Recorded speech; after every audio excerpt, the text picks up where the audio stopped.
Saudações buscadores, aqui é o Thiago Sanz e esse é o Estudando, o vlog onde a gente fala sobre os vídeos publicados, os episódios publicados no YouTube. E hoje a gente vai falar do episódio 13, o episódio Anunnaki ensina dimensões e realidades paralelas. Bom, foi um episódio longo, né? Então eu separei aqui em temas para a gente não se perder, tá? Bom, a Serquete, de novo, né, veio nos prestigiar dessa vez. Um assunto que ela disse não ser muito. ah, ah, não ser a praia dela, né? Mas ela sabia o básico e o intermediário sobre o tema, então já foi de grande valia. Ahn, Ela também explicou um pouco mais sobre o trabalho dela, né, que ela desenvolve no mundo intraterreno, sobre os chakras da Terra. E a Serquete também, ela é uma diplomata de primeira, tá? Já desenvolvemos muitos trabalhos com ela e vamos desenvolver outros tantos ainda no PCE com ela, tá? Ahn, mas o mais interessante foi essa dimensão UD e 2D, né? Que em realidade vocês vão ver aqui no próprio PCE essa dimensão, porque nós já visitamos essa dimensão, nós já entendemos, dissecamos como funciona, tá? É, eu me recordo que Helena Blavatsky disse que não se atrevia a tentar descobrir muito sobre algumas regiões, né? E essa aqui era uma das regiões que Helena Blavatsky não aprofundou dentro da teosofia, tá certo? Ela não veio muito para trás do processo dos reinos e nem muito para frente no processo de sair do nosso universo, vamos dizer assim, do ascensionamento do que ocorre neste universo, tá? Então nós estamos pisando um pouco dentro de alguns temas que são um pouco desconhecidos, sem muitas referências, tá certo? Então, como se deu essa dimensão D e 2D, né? Vocês vão ver isso no episódio que nós publicaremos em breve, tá? Se você está assistindo esse vídeo depois desse episódio ter sido publicado, ele estará no card e na descrição, tá bom? Basicamente, é uma região que não pertence à manifestação de vida que nós conhecemos, certo? Ou seja, toda manifestação de vida de todos os reinos, em todos os planos que nós falamos aqui, elas ocorrem em universos que a gente chama de cosmo, né, que é o conjunto de universos.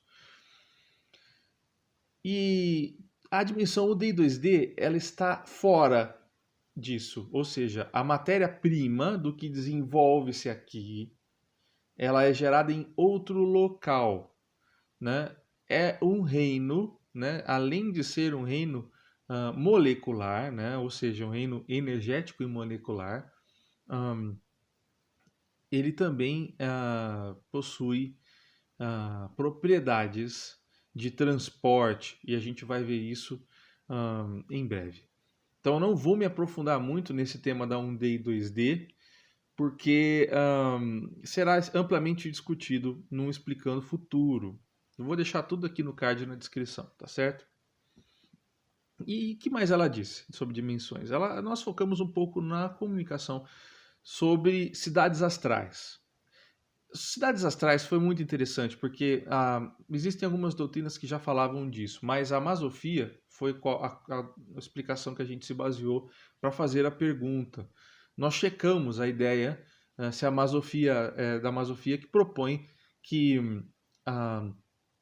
as cidades astrais, né, onde os nossos desencarnados ficam, esse ambiente onde os desencarnados ficam, seria um ambiente artificial, né? E aí Serquete disse que não se tratava exatamente de um ambiente artificial, pois é um ambiente que sempre esteve ali proposto, né? Provavelmente desde a criação e organização dimensional deste plano. Pois se quando há, né, a organização do que ocorrerá aqui, estas dimensões já são geradas, provém, né, deste processo. Então, é isso que a Serket explica.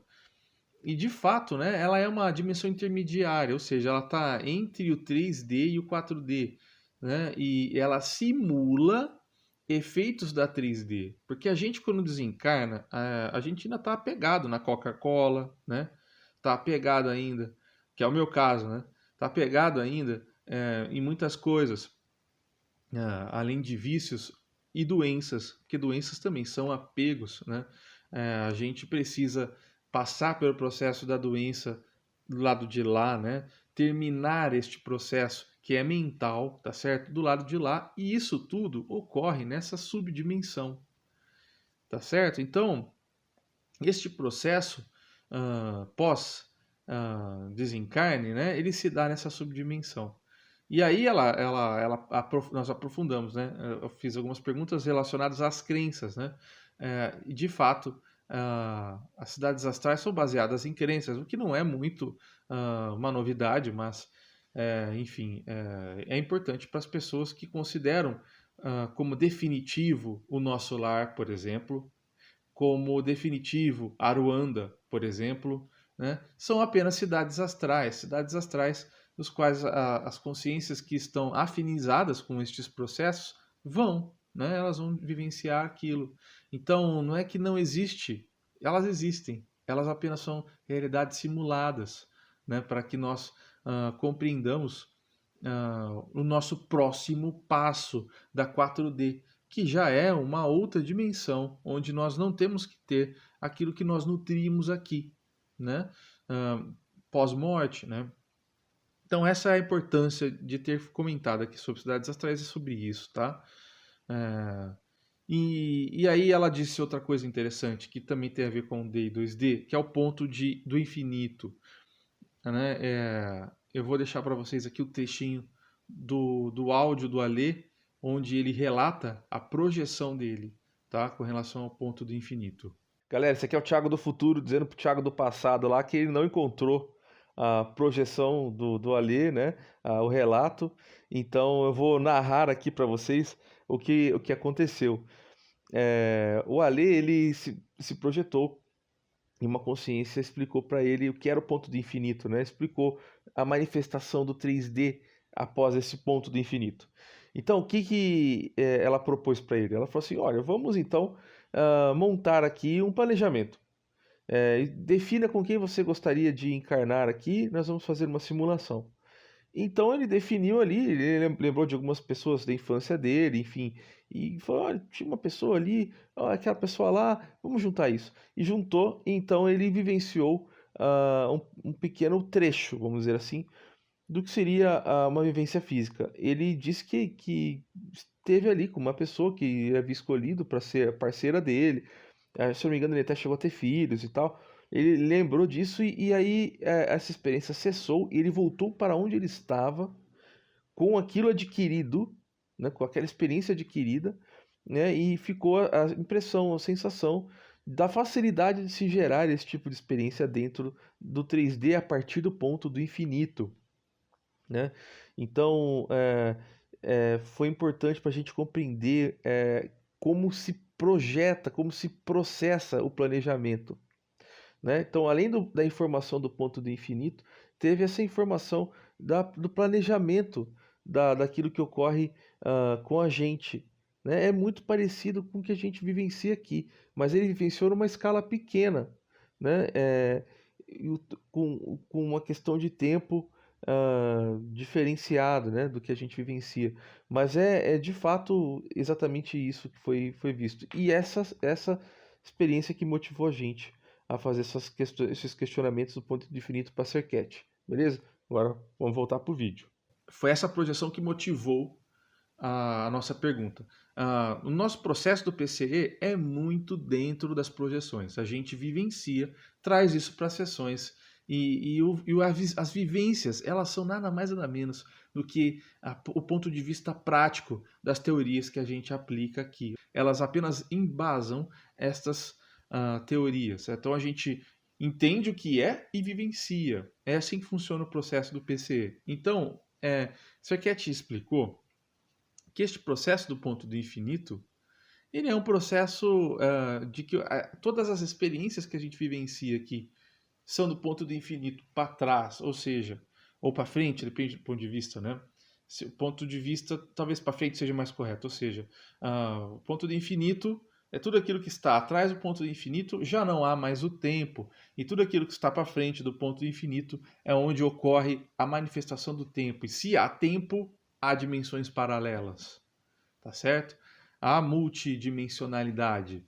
E quanto menor a incidência do tempo, menores serão as realidades paralelas, tá certo? De um planeta, por exemplo, se ele não tem muito o acesso do tempo nele, a incidência do tempo, a repercussão do tempo, ela é menor, então existem menos realidades paralelas, tá certo? Mas basicamente, o processo pós-ponto do infinito facilita as experiências. Então, acho que deu para vocês entenderem como que tudo é realmente programável e por isso que ela foca tanto no livre-arbítrio. Né? Vocês viram, a experiência é super programável, moldável. E isso até tira um pouquinho do brilho, né? Quando a gente escuta isso, a gente fala, nossa, cara, mas então que negócio maluco, né? Mas percebam que o importante das experiências, da nossa vivência é a experiência, tá? Então, é isso que fica. E isso ninguém tira da gente. A gente sempre vai se recordar de alguma coisa muito boa na nossa vida, e isso pra gente no futuro vai, ó, independe se foi ou não foi holografia, se foi ou não foi simulação, porque de um certo ponto de vista, todas as matrizes, elas são simuladas. Entende? Porque elas são geradas. Então, se elas são geradas e criadas, tudo em essência seria simulação. Só que isso não faz o menor sentido quando a gente passa a perceber que a experiência é o que conta. Mas é importante a gente compreender que as criações dos universos, as criações dos planetas, elas acontecem desta maneira para que nós possamos aprender. Este é o ponto, né? Para que a gente se desenvolva. Então, não há uma questão de negatividade ou de positividade dentro disso. É a questão da experiência é que importa, tá certo? Bom, isso é relacionado ao tema do ponto do infinito. Agora, e também um pouco do livre-arbítrio, né? Porque o negócio do livre-arbítrio claro que dá uma confusão, né? Porque como é que funciona o livre-arbítrio, né? Vamos entrar um pouco nessa questão. O livre-arbítrio, nós temos aqui as escolhas, certo? A ideia. A teosofia tem uma ideia sobre o livre-arbítrio e o espiritismo já tem outra. É muito interessante ver como que isso é totalmente diferente, mas de um certo ponto de vista, as duas estão corretas. A gente tem a ideia muito errada de achar que o ponto de vista é definitivo, e não é. Às vezes os pontos de vista, eles andam juntos e os dois são válidos. Então, no caso aqui do livre-arbítrio, nós podemos escolher, né? E a Sarkety mesmo diz que, olha, no futuro, a ideia é você ter menos livre-arbítrio, né? A própria Terra não tem livre-arbítrio mais. Né? Porque no momento em que você sabe a direção que você tem que ir, certo? Vamos entender dessa maneira. Você já sabe para onde você vai. Você está ligado à sua essência. Você já sabe exatamente o caminho que você tem que trilhar. Então, quando você entende o que você está desenvolvendo, olha a sacada. Você já não tem mais o livre-arbítrio. Entendeu? Porque você já quer seguir aquilo. Aquilo já está dentro de você. Você vai seguir aquilo. Quantas vezes isso não acontece com a gente? Que a gente tem tanta convicção de alguma coisa que está certa e a gente segue aquilo. Então, o fato de você ter certeza e perseguir é também um livre-arbítrio. Entendeu? Ou a ausência de. Tá certo? Então é isso que é importante, a gente tem que entender que quando a gente está certo de alguma coisa e segue aquilo, trilha esse caminho, aquilo já é uma espécie de ausência, né, do livre-arbítrio, principalmente quando a gente já está em dimensões muito maiores, você sabe que você tem que seguir aquilo e você trilha aquele caminho. Você simplesmente não cogita não segui-lo, tá certo? Porque você está em conformidade com a sua essência, né? Agora, o livre-arbítrio é muito difícil, às vezes, de ser compreendido, né? Por quê? Porque a Serket, ela nos traz o seguinte, ela diz, tudo é programado. Vocês viram a experiência do ponto do infinito. É mesmo programado. Então, tudo aquilo que a gente vivencia foi, de certa forma, programado. Por que de certa forma? Porque isso é alterável. Tá? Se uma mônada, como elas conversam, elas estão juntas, se outra mônada precisa de uma experiência e você está no caminho, vamos dizer assim, você provém essa experiência, você contribui. E isso altera o seu livre-arbítrio. Isso altera a sua programação inicial. Tá certo? Então, o livre-arbítrio, ele nada mais é do que a possibilidade que você tem de escolher as rotas já traçadas, tá certo? Da sua mônada, da sua essência. Você escolhe aquilo que você quer vivenciar dentro das possibilidades. E aí entra a compulsoriedade, porque nem todos têm essa possibilidade do livre-arbítrio, né? Tem muita gente que nasce sem poder andar, por exemplo, tá certo? Então a compulsoriedade, ela também é planejada. Então o limite do livre-arbítrio e da compulsoriedade é tudo programado. Então não é só compulsório que é programado. O livre-arbítrio também é programado. Tá? Então ele não é tão livre, mas assim, como nós podemos escolher, né? O correto seria dizer o arbítrio. Né? O livre, ele não é tão livre, porque você não tem muita margem para o acaso, tá certo? Que tudo é experiência. Então, se planeja seguir este acaso, isto também é programado, entendeu? Então, assim, nós temos a sensação do acaso, tá certo? Então, o livre-arbítrio seria isso, seria as possibilidades que nós temos, né, de escolher as possibilidades monádicas, ou seja, nosso caminho, né? O destino, então, passa a ser mais fácil a gente compreender, né? Porque se tudo está meio que programado, né, mesmo que seja infinitamente programado, né, mesmo que seja instantaneamente programado, na medida em que se toma a atitude, a anuência da essência. Então a gente pode chamar sim de programado, entenderam? É isso que se trata. E para algumas consciências que não vivenciam o livre-arbítrio, é muito mais fácil de compreender o que acontece com a gente na teoria. Né? No caso, a Serket, ela deixou claro que nem todos os seres têm livre-arbítrio e que os Greys, por exemplo, que nós comentamos no final da sessão, estes Greys específicos que entraram eles não se sabe como que mudaram de realidade paralela, estes seres não possuem livre-arbítrio, tá certo? Eles estão seguindo um planejamento específico e que ninguém entende, a não ser quem programou isto, né?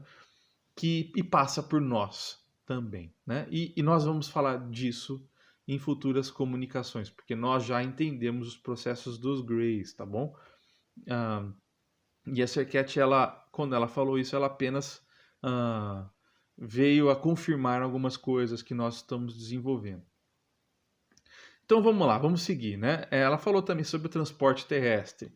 Lembra que eu comentei aqui que a dimensão 1D e 2D, a dimensão ali que produz 1D e 2D, também serve para transportes? Então, é por lá que se transporta planetas, por exemplo. Né? É uma dimensão onde não se tem resistência, onde não se tem nada que atrapalhe a movimentação, tá certo? Então foi por essas dimensões que foram feitas ou que são feitas muitas viagens de grandes deslocamentos, né? E também onde se transportam planetas. No caso da Terra, essa teoria ela partiu das comunicações que o Bendaiji, né, o Gonzaga, recebeu lá na Masofia, né, e ele explica com clareza de detalhes como este processo se deu. A novidade deste processo é que a Serket disse que antes dela ser trazida para cá, né, ela já estava em outro lugar, a Terra já era alguma coisa. É bom a gente lembrar, A Terra, ela veio para cá, tá certo? Ela não tinha 3D quando ela veio para cá, tá? Então é bom a gente pensar nisso, né? Porque parece muito absurdo quando a gente fala que a Terra foi transportada para cá, porque a gente remete à Terra como ela está hoje, mas não é isso. A Terra ela veio para cá transportada no etérico e daqui do etérico ela se transformou na dimensão 3D. Ela pôde evoluir para a dimensão 3D, que é a dimensão que afeta o livre-arbítrio, que o Master Cat disse, tá certo? Onde se pode trabalhar tudo isso para que se pudesse gerar a vida que temos como nós conhecemos aqui hoje, foi necessário esse transporte. Então, ela veio para cá. Ela já existia extrafisicamente, ela veio para cá. E no momento em que ela veio para cá, né, ela se fundiu com o espírito, né, vamos chamar de espírito, que habitava Maldek, né, que é Gaia, tá certo? Então, este processo a gente vai contar no futuro, tá bom? Mas é só para ilustrar um pouquinho do que a Serket disse com relação ao transporte. Beleza? O eixo da Terra agora. Vamos falar um pouquinho sobre o eixo da Terra. Muita gente fala por aí que o eixo da Terra, que a gente tem esses problemas todos que a gente tem aqui, porque o eixo está diferente. E que traz muitos problemas. A própria Amazofia fala que traz problemas. E, na verdade, o que a Serket nos disse? Opa, peraí, não é que traz problema não. Se isso tivesse junto, a Terra já não estaria vibrando que ela vibra na 3D. Olha que interessante. E faz todo sentido, não é mesmo? Porque se a gente está falando de vibração de eixo em dimensões distintas, se elas estiverem juntas, então o que acontece? As dimensões seriam unificadas mesmo. Essa é a proposta que a Serket coloca para a gente desenvolver, tá certo? E isso foi bem explicado no episódio, né? Acho que a gente não precisa focar tanto nisso, mas a ideia é essa, tá? A ideia do eixo da Terra é essa. E o eixo da Terra está realmente relacionado com o ciclo e realmente relacionado com a quantidade de consciência presente no planeta, tá? A quantidade modifica o eixo, tá? Da consciência. Então, no passado, quando consciências muito pesadas estiveram na Terra, na época, os Anunnaki, Capella, alguns plutonianos que eram de outro universo, depois foram para Plutão, então não seriam bem plutonianos, mas aviários negros. Quando eles vieram para a Terra pela primeira vez, houve de tão diferente consciencialmente, ou talvez assim moralmente, não sei se moralmente é o termo correto, mas a consciência era tão distante do que deveria ser e que o eixo modificou-se, a Terra tremeu, vamos dizer assim, a ponto de modificar o seu eixo. E isso sempre foi programado. Então, essas experiências do eixo da Terra são cíclicas. E quando há a brecha de, opa, galera, acho que dá para acontecer alguma coisa aqui. Esse projeto aqui, olha, tem abertura, hein? Tem abertura. Isso, vamos por os engenheiros federais, né? Tem abertura aqui, vamos jogar essa galera ali, porque a Terra comporta essa experiência. Opa, então se tem abertura, se a Terra comporta, vamos levar os Anunnaki para lá, vamos levar os capelinos para lá, tá certo? É assim que funciona o degredo planetário, tá certo?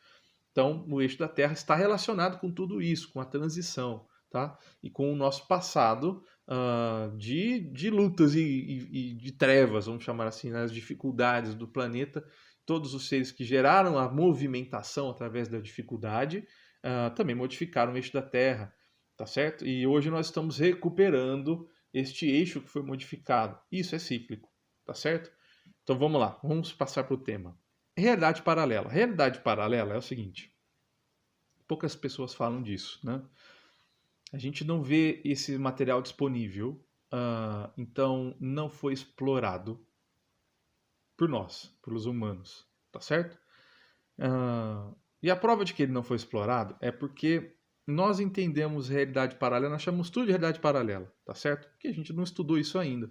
Doutrinas não passaram, nada, ninguém fala disso. E aí a gente aprendeu com tudo que a Serket disse, que este vídeo aqui, na verdade, ele foi uma base para várias outras comunicações que vieram em sequência e nos fizeram entender a fundo, né, o que era a realidade paralela. Serket já havia dito que nós estávamos muito próximos de entender a realidade paralela em sua totalidade para o que seria possível na nossa limitação humana, né? E a gente ainda foi um pouquinho mais longe. Como é que funciona isso aqui? Eu vou passar para vocês os 4 pontos de desambiguação de realidade paralela, tá? Isso tudo não é definitivo. A gente já recebeu informações que já desconstruíram algumas coisas e construíram outras. Mas eu vou passar para vocês da maneira como a gente chegou, porque pautou vários vídeos, tá? Então, quais seriam os 4 pontos? Primeiro, dimensão. Realidade paralela enquanto dimensão. Realidade paralela enquanto dimensão é porque as pessoas elas consideram a dimensão, vamos supor assim, dimensão é vertical, paralelo é horizontal.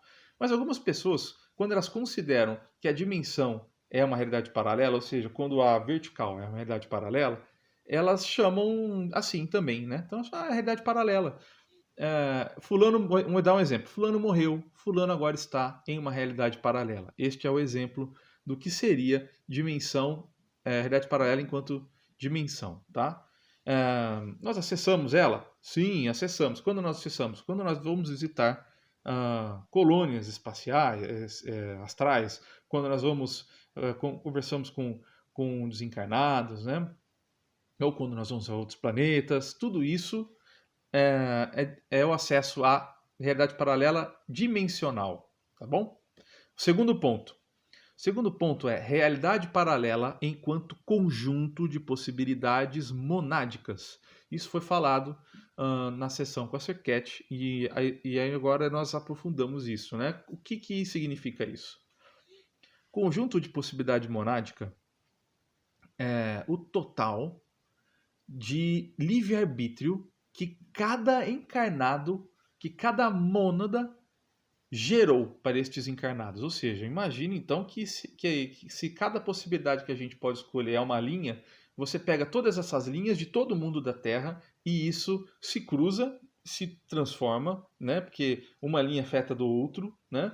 Isso tudo, este conjunto é algo que chamamos de conjunto de possibilidades monádicas. E como que a gente acessa isso, Thiago? Vamos lá.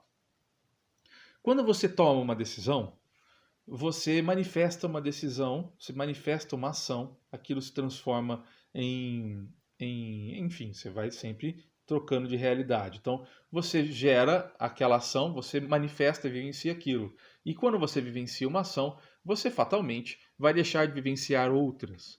Porque cada porta que você abre, você também está fechando portas, tá certo? É assim que funciona a mecânica da realidade paralela. Você está manifestando algo e também, quando você gera essas possibilidades paralelas, você também fecha e essas possibilidades se tornam concorrentes, ou seja, você já não consegue acessar mais. Vou dar um exemplo disso, bem esdrúxulo, mas que vocês vão entender.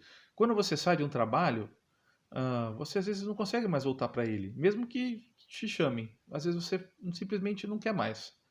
Mas em alguma outra possibilidade monádica, era possível que você se mantivesse no trabalho, tá certo? E por mais tempo. Então o que acontece? Como nós acessamos esses conjuntos de possibilidades? Às vezes a gente sonha com alguém que já morreu, mas ela não morreu ainda.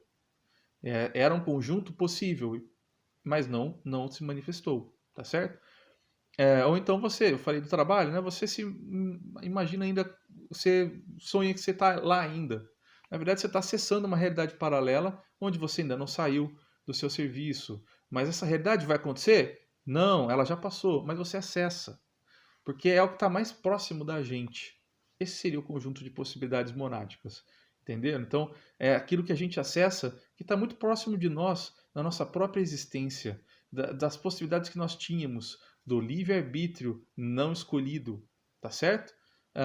Então, isso se manifesta. Então, quando alguém fala assim para vocês, é um exemplo, né? Você é capaz de mudar de realidade. Você está o tempo todo mudando de realidade. Ou então, se você vibrar aquilo que você quer, você vai para aquela realidade. Tudo isso seria o exemplo prático, né, da ideia de conjunto de possibilidade monádica. Você está sempre pulando de realidade em realidade, deixando de fazer algumas coisas, portas fechando, e você vivencia uma coisa, mas tudo aquilo que você podia ter vivenciado está lá para ser acessado, tá? E realidade paralela muitas vezes é isso, e normalmente é isso. Agora o próximo ponto, o terceiro, realidades vizinhas, ou seja, as paralelas vizinhas. Como que é isso? A Serket explicou. Quanto maior for a incidência do tempo sobre determinado ponto, né, mais realidades paralelas são criadas. Ou seja, quanto mais lento se torna o tempo, a reverberação deste processo gera corpos, tá certo? E estes corpos têm a mesma frequência bem parecida. Seria assim, ó, a nossa Terra seria 3.1, a outra paralela 3.2, 3.3. Elas estão ali como uma colmeia, uma do ladinho da outra. É assim que funciona. Então, mas o universo é muito inteligente, certo? Ele não perde tempo. Então, se isso é gerado como repercussão, o que ele faz com o que está gerado lá? Bom, ele gera vida, ele manifesta a vida. E como é que funciona para manifestar essas vidas? É muito simples. Eles colocam lá outras mônadas para realizarem outros planejamentos. Então, embora a matriz energética seja a mesma, né, o que se vivencia nessas terras paralelas, elas são diferentes, os planejamentos são diferentes, né, os processos encarnacionais são totalmente diferentes e, inclusive, os processos planetários também são diferentes, tá? E como é que funciona isso aí? Vocês talvez já tenham sonhado ou se projetado, porque nossa, você às vezes não é, você sabe que não é sonho, está projetado, você fala, era muito real, com uma Terra paralela, que já teve o tsunami que Chico Xavier previu, né, que deu aquela catástrofe toda lá, já teve uma Terra paralela onde isso aconteceu, uma Terra paralela onde tudo é mágico, onde existe magia, uma Terra paralela onde o logo da Volkswagen, o logo da Coca eram diferentes, uma Terra paralela onde o céu era cor-de-rosa, uma Terra paralela onde a Alemanha venceu a guerra, e assim vai. Né? Vocês talvez já tenham ouvido isso. E como é que funciona essas realidades vizinhas? Elas possuem planejamentos novos. Então, cada mônada nova, né? Nós estamos aqui, nossa essência está aqui. Nós temos fractais nessas realidades vizinhas? Sim. Em todas? Não. Tá certo? E como é que funciona o acesso dos vultos, né? Eu quero falar um pouco sobre isso. Muitos dos vultos que a gente vê por aqui, na verdade, não são da dimensão, né? Ou seja, não são verticais, são horizontais. A gente às vezes vê um negócio passando ali, a gente acha que é um espírito desencarnado. E na verdade, não. Se trata justamente de um acesso a uma realidade paralela, tá certo? Que cruzou ali a frequência, é muito próximo, tá certo? Então a gente frequentemente vê uns aos outros, né? Neste processo aqui, tá certo? Outra coisa importante de se dizer de realidades vizinhas, né? Quando você se projeta e vivencia algo lá, você se vê, às vezes você tem um fractal seu, né? E você traz para cá, rememora aquilo como sendo você agora, no seu agora, mas é o seu cérebro causando algumas confusões, tá? Você se identifica e isso faz com que o seu cérebro rememore diferente, mas na verdade você vivenciou um processo que um fractal seu vivencia numa realidade paralela, vizinha, tá? Então é muito complexo, vocês percebem? Muito complexo, mas é possível acessar essas realidades, tá? Então, esse é o terceiro. O quarto ponto é realidade paralela cronológica, ou seja, isso aqui já é mais um tipo de acesso, né? É tipo uma forma, porque todas essas realidades anteriores, né, há tanto conjunto de possibilidades monádicas quanto a realidade vizinha, o acesso ao conjunto de possibilidades monádicas da realidade vizinha, né? Esses acessos eles são cronológicos, eles podem ir para trás, eles podem ir para frente. Então, a Natália, ela teve as experiências dela em todos esses exemplos, tá certo? Ela é uma das que mais projeta no grupo e então ela acessou o tio dela, né, que foi falado lá. O tio basicamente não tinha morrido ainda e ela acessou uma realidade onde a mãe dela falava, olha, depois que seu tio morreu, né? E o tio dela morreu na mesma semana, né? Ela teve esse acesso futuro, tá certo? De um acesso futuro de uma realidade próxima ou muito próxima. Dizem que dificilmente nós acessaremos a realidade exata nossa deste momento no futuro. A gente acessa sempre as paralelas, né? Por isso que o Chico Xavier previu, né, ao tsunami, aconteceu numa realidade vizinha. É, porque é muito próximo, é difícil para muitas consciências até tentarem fazer essas premonições, porque o acesso ele nunca era o que você está construindo, sempre nas possibilidades monádicas das realidades. Por isso que eles vão assim, olha só, você está, né, eu acho que foi o Pava que deu esse exemplo, você está indo para a cozinha com um saco de laranja e com farinha, né? Aí a consciência fala assim, olha, está indo fazer um bolo de laranja, né? E você, na verdade, faz um bolo de fubá com um suco de laranja, entendeu? É por isso que não é muito acertada as previsões, porque se tem que ler os conjuntos de possibilidades possíveis ali que estão se formando ainda, não é ainda decidido, definido, ainda se altera com as possibilidades do livre-arbítrio, né? E a Serket explica sobre a questão ah, do livre-arbítrio, né, nesse processo. Né? O conjunto de possibilidades monádicas é justamente o livre-arbítrio. Então, por isso que a gente acessa muita coisa aqui, porque existe o livre-arbítrio, tá certo? Nem todas as realidades paralelas da Terra têm livre-arbítrio também, tá? Bom, e eu acho que isso aqui explica bastante coisa sobre realidade paralela. São esses 4 pontos. Nós vamos falar mais disso, com certeza. Muitos vídeos do canal vão ser sobre realidades paralelas, a gente vai destrinchar isso ainda mais. Mas eu acho que essa parte inicial deu para vocês entender bastante que tudo aquilo que alguém chamar de realidade paralela tem outro nome. Não é? As pessoas apenas não estudaram isso ainda. E a gente está tentando chegar nestes nomes, tentar formatar um pouco este padrão para a gente conseguir estudar isso, tá certo? Porque é muito. A realidade paralela é muito assim subjetiva, muito aleatório, tem muita coisa dentro desse tema. Então ele não representa bem a complexidade que é. Mas é isso, tá? Esse vídeo ficou um pouquinho longo, mas putz, não tem como fazer ele ser curto. É uma sessão de 43 perguntas, né? De mais de 1h30, foi até rápido, tá? 1h30, foi uma sessão rápida para a quantidade de informação que fluiu por ela, foi muito rápida. A sessão foi muito firme, muito assertiva, sessão muito fundamental para os processos que a gente desenvolve no PCE, tá certo? Então, eu agradeço a todos vocês. Curtam, comentem, compartilhem. Sempre que ressoar alguma coisa, compartilhem com alguém, tá certo? Isso é importante. Para quem vocês consideram que precisa receber essa mensagem, né? Compartilhem, né? Se ressoou, meu, joga para frente. A ideia é essa. E fiquem bem, tá ok? E até semana que vem. Tchau, galera!